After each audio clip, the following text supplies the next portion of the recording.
Pant shirt پہننا گناہ ہے جبکہ یہ سنت کے خلاف لباس ہے؟ عزیز صاحب انڈیا سے پوچھتے ہیں۔ عزیز بھائی پہلے تو یہ بتائیں سنت لباس کسے کہتے ہیں؟ دیکھیے اسلام جو ہے نا یہ بین الاقوامی مذہب ہے، ہر دور ہر زمانے کے لیے آیا ہے، لہذا اسلام نے لباس کے بارے میں چند ہدایات تو دی ہیں لیکن کوئی اسپیسیفک لباس مقرر نہیں کیا، کیونکہ قیامت تک کے لیے آیا ہے۔ عرب گرم علاقے میں رہتے تھے، اگر نبی صلی اللہ علیہ وسلم یہ فرماتے تھے کہ کرتا پہننا سنت ہے، تو پھر آپ مجھے بتائیں کہ جو -40 ڈگری میں جو لوگ رہتے ہیں وہ کیا پہنتے پھر وہ؟ تو اس لیے اسلام نے لباس کے بارے میں چند ہدایات تو ہمیں دی ہیں۔ نمبر 1، لباس ایسا ہو کہ سطر ڈھکا ہوا ہو اور عورت کا لباس پورے جسم کو ڈھانپ رہا ہو۔ نمبر 2، لباس اتنا چست نہ ہو کہ سطر کے اعضاء جھلکتے ہوں، اس سے اتنا تنگ چست لباس پہننا ٹھیک نہیں ہے۔ نمبر 3، مرد کا لباس ایسا ہو کہ جو ٹخنوں سے اوپر ہو، ٹخنوں سے نیچے مرد کو لباس کھینچنا جائز نہیں ہے۔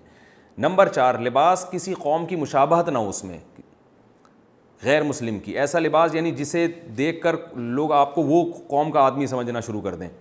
تو یہ 4 شرطیں ہیں، اگر یہ پائی جاتی ہیں تو پھر لباس جو چاہے آپ پہنیں، جو بھی آپ کا یعنی جس طرح کا چاہیں آپ پہنیں۔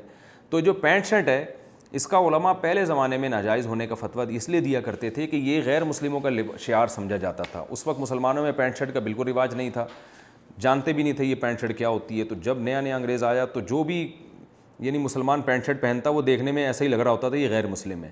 علماء کہتے ہیں کہ جب کسی چیز کی مشابہت ختم ہو جائے تو وہ ناجائز ہونے کی وجہ بھی جب ختم ہو جائے گی تو وہ چیز بھی ناجائز نہیں رہے گی۔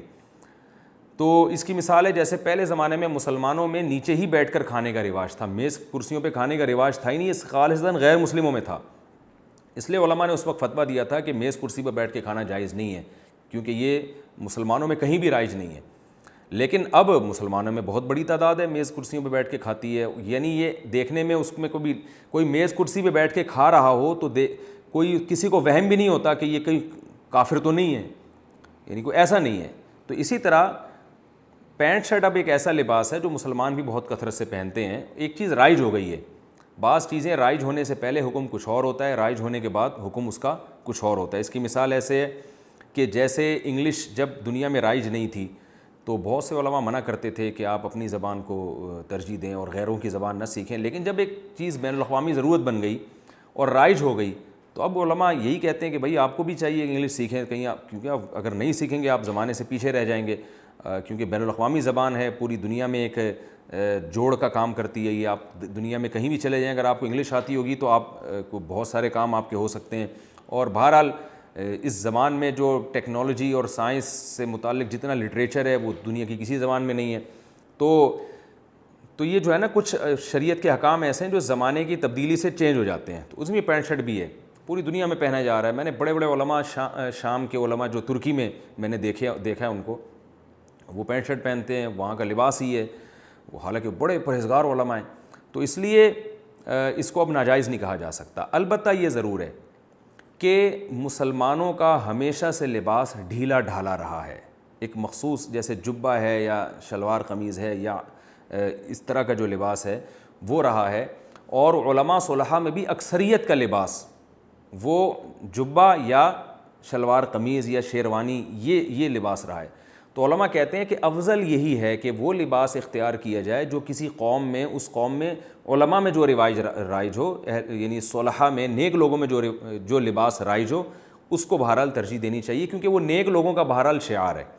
تو ٹھیک ہے پینٹ شرٹ اب کافروں کا شعار نہیں رہا، لیکن شلوار قمیض بر صغیر میں یا جبہ وغیرہ بر صغیر میں نیک لوگوں کا بہرحال ایک شعار بہرحال ہے۔